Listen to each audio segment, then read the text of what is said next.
Hello friends, welcome to our YouTube channel वकील करो।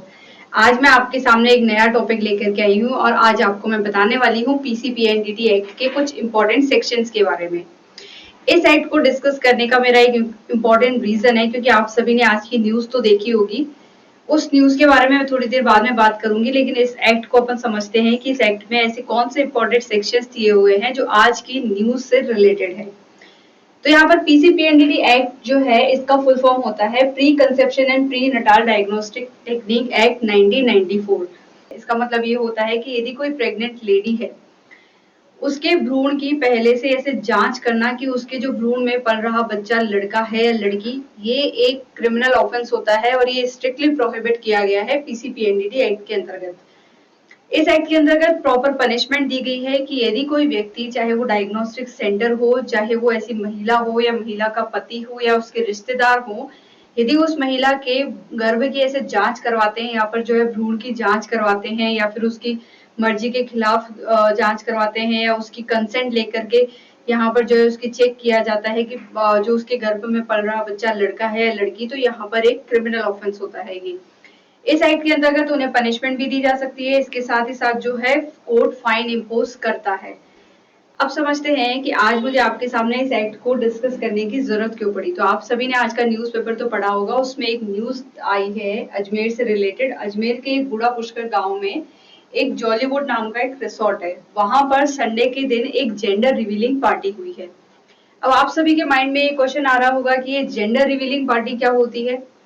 तो जो जेंडर रिवीलिंग पार्टी का जो कॉन्सेप्ट है वो इंडियन कॉन्सेप्ट है ही नहीं, क्योंकि इंडिया में किसी भी महिला के गर्भ में यदि कोई बच्चा जो पलता है तो उसका जो जेंडर डिटर्मिनेशन यानी कि वो लड़का है या लड़की, ऐसा कुछ आइडेंटिफाई करना, ऐसा पता करना, ये इंडिया में कानूनन अपराध है। तो इंडिया में ये जेंडर रिवीलिंग पार्टी तो होती नहीं है। लेकिन बाहर के देशों की यदि मैं बात करूं, यूएसए की, तो वहां पर ये एक पार्टी ऑर्गेनाइज करवाई जाती है। उनके जो फैमिली मेंबर हैं या फिर ऐसे जो कपल हैं जो प्रेग्नेंट है, वो ऐसी पार्टी ऑर्गेनाइज करते हैं। उस पार्टी को ऑर्गेनाइज करने के पीछे उनका एक एजेंडा होता है, उनका एक जो है एक यहाँ पर उनका माइंड होता है कि वो अपनी फैमिली वालों को ये बताना चाहते हैं कि उनकी फैमिली में एक नया मेंबर आने वाला है जो कि लड़का है या फिर लड़की है। तो जेंडर रिवीलिंग पार्टी में वो एक ऐसा कुछ क्लू देते हैं वहां पर, जैसे कि यहाँ पर अजमेर की जो पार्टी ऑर्गेनाइज करी गई थी संडे को, वहां पर हुआ ये था कि दो कलर के बैलून्स लगाए गए थे, एक ब्लू कलर का, एक पिंक कलर का। ब्लू कलर का जो बैलून लगाया गया था वो लड़के को मतलब कि यहाँ पर डिस्क्राइब करता है, डिटरमाइन करता है, और जो लड़की के लिए बैलून लगाया गया था वो पिंक कलर का लगाया गया था। तो इस पार्टी में हुआ ये था कि यहाँ पर जो है बैलून को फोड़ने पर ये पता चलता था, ये पता चलेगा कि आने वाले जो हमारे घर पे जो नया मेहमान है वो लड़का है या लड़की है। 2011 की यदि मैं जनगणना की बात करूं तो ऐसी 3 स्टेट सामने आई थी जहां पर जेंडर का जो रेशियो है, मतलब कि जो लड़कियों का रेशियो है वो लड़कों से बहुत ही कम था।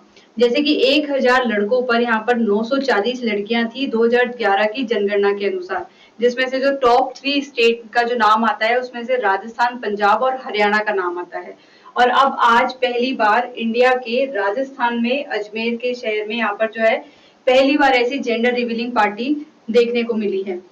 लेकिन हुआ ये था कि यहाँ पर जो जॉलीवुड रिसोर्ट था उसने भी यहाँ पर पुलिस को इन्फॉर्म नहीं किया। इवन यहाँ की जो इवेंट मैनेजमेंट कंपनी थी जिसने ये पूरी पार्टी ऑर्गेनाइज करी थी, उसने भी पुलिस को इन्फॉर्म करने की यहाँ पर जरूरत नहीं समझी कि ऐसी यहाँ पर कोई जेंडर रिवीलिंग पार्टी करी जा रही है।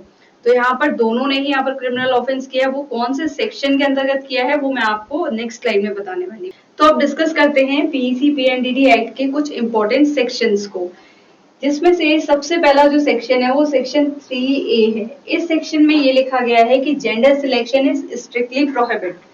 इसका मतलब ये होता है कि यदि जो प्रेग्नेंट लेडी होती है उसके गर्भ में जो पल रहा बच्चा होता है उसमें जो जेंडर सिलेक्शन करना, कि यदि लड़की है तो उसको हम अबॉर्ट करना चाहते हैं और लड़का है तो हम उसे रखना चाहते हैं। तो ऐसा जो जेंडर सिलेक्शन का जो कॉन्सेप्ट है, जेंडर सिलेक्शन का जो बात कही गई है, वो सेक्शन 3A पीसीपीएनडीटी एक्ट के सेक्शन 3A के अंतर्गत यहाँ पर स्ट्रिक्टली प्रोहिबिट किया गया है। यदि कोई भी व्यक्ति ऐसा करता है, चाहे वो महिला खुद करती हो या उसके हस्बैंड करता हो या फिर उसके रिश्तेदार करते हो, उसके फैमिली मेंबर्स यदि ऐसा कुछ डिसीजन लेते हैं कि हम लड़की को अबॉर्ट करना चाहते हैं, तो वो सेक्शन 3A का ऑफेंस माना जाता है। नेक्स्ट इम्पोर्टेंट सेक्शन है सेक्शन 5A। ये सबसे इम्पोर्टेंट सेक्शन है क्योंकि इस सेक्शन के अंतर्गत ये लिखा गया है कि before delivery gender reveal is an offence. अब इस सेक्शन में ये लिखा गया है कि यदि कोई भी महिला, चाहे चाहे वो महिला हो या फिर उसका हस्बैंड हो या फिर उसके फैमिली मेंबर हो या रिश्तेदार हो, यदि वो वर्ड से ऐसे बताते हैं कि हमें तो लड़का होने वाला है या फिर लड़की होने वाली है, आने वाला बच्चा, या फिर वो किसी भी साइन के थ्रू ऐसा बताते हैं, ऐसा रिप्रेजेंट करते हैं कि हमारे घर में आने वाला मेहमान जो है वो लड़का है या लड़की, तो वो जो है एक क्रिमिनल ऑफेंस माना जाता है इस सेक्शन 5 क्लॉज 2 के अंतर्गत। यहाँ पर कानून के द्वारा स्ट्रिक्टली प्रोहिबिट किया गया है, कोई भी व्यक्ति ऐसा नहीं कर सकता है। तो अब जो अजमेर का इंसिडेंट हुआ है उसमें जो हस्बैंड और वाइफ दोनों ने मिलकर के जो पार्टी ऑर्गेनाइज जो करवाई थी जेंडर रिवीलिंग की, तो यहाँ पर उन दोनों ने सेक्शन 5 क्लॉज 2 का ऑफेंस किया है। इसीलिए मैंने कहा कि एक इम्पॉर्टेंट सेक्शन है, यहाँ पर चाहे वो वर्ड से बताएं चाहे वो जेस्चर से बताएं।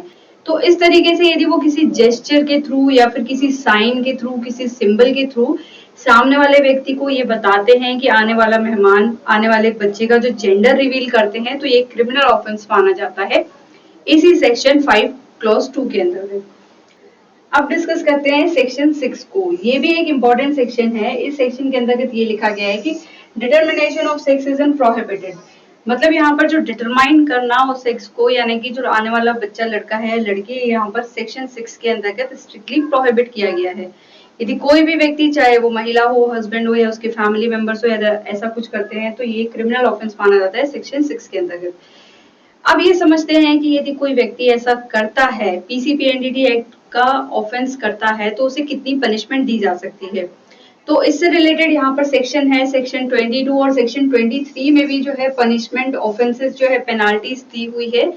सेक्शन 22 जो है वो सबसे इम्पोर्टेंट सेक्शन है, यहाँ पर सभी के लिए पेनाल्टी दी हुई है। अब इस सेक्शन 22 के अंदर जो पनिशमेंट दी हुई है वो डायग्नोस्टिक सेंटर के लिए दी हुई है।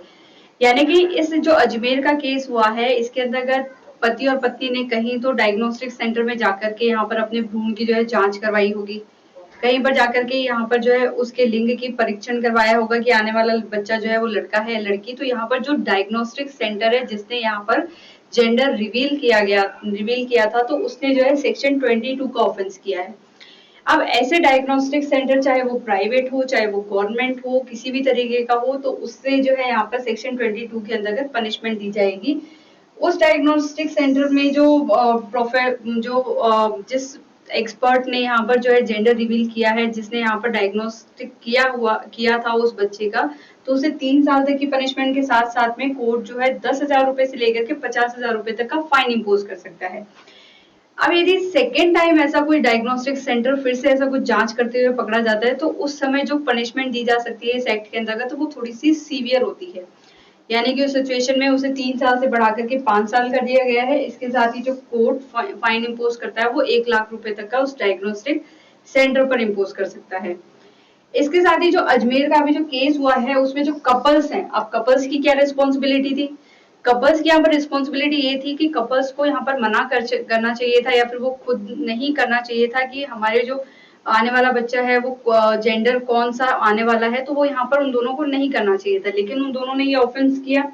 तो यहाँ पर जो ऑफेंस कमिट किया, ये सेक्शन 5(2) के अंतर्गत भी यहाँ पर पनिशेबल ऑफेंस है, क्योंकि यहाँ पर जो उन्होंने अपनी फैमिली मेंबर्स को, अपने रिलेटिव्स को बताया कि आने वाला बच्चा तो लड़का है। तो सबसे पहली बात यह है कि सेक्शन 5(2) का ऑफेंस किया। इसके साथ ही उन दोनों ने सेक्शन 6 का भी ऑफेंस किया, यहाँ पर डिटरमाइन किया कि आने वाला बच्चा कौन है, मतलब कि लड़का है या लड़की। यहाँ पर स्ट्रिक्टली प्रोहिबिट किया गया है सेक्शन 6 में। उन दोनों ने सेक्शन 6 का भी ऑफेंस किया है। तो उन दोनों कपल्स को जो है उन दोनों के अगेंस्ट जो है अभी एफआईआर रजिस्टर कर ली गई है पुलिस के द्वारा। तो आने वाले समय में कोर्ट उन्हें जो है वो 10 साल तक की पनिशमेंट दे सकता है। तो यहाँ पर उन दोनों कपल्स ने जो ऑफेंस कमिट किया है वो सेक्शन 6 का भी कमिट किया है, सेक्शन 5 क्लॉज 2 का भी ऑफेंस कमिट किया है। तो इन दोनों के अंतर्गत जो है आने वाले समय में जब कोर्ट उन्हें पनिशमेंट देगा, तो वो 10 साल तक की पनिशमेंट दी जा सकती है उन दोनों कपल को। इसके साथ ही जो डायग्नोस्टिक सेंटर है जिसने यहाँ पर जो उनका जेंडर रिवील किया है, यहाँ पर जो उनकी जांच करी है, तो उसके खिलाफ भी जो है यहाँ पर कोर्ट संज्ञान लेगी। उन्हें जो है 3 साल तक की मैक्सिमम पनिशमेंट दी जा सकती है। इसके साथ ही कोर्ट जो है फाइन इम्पोज कर सकता है 10,000 से लेकर के 50,000 रुपए तक का। तो आज मैंने आपके साथ में इस वीडियो में डिस्कस किया पीसीपीएनडीटी एक्ट के कुछ इंपॉर्टेंट सेक्शंस के बारे में।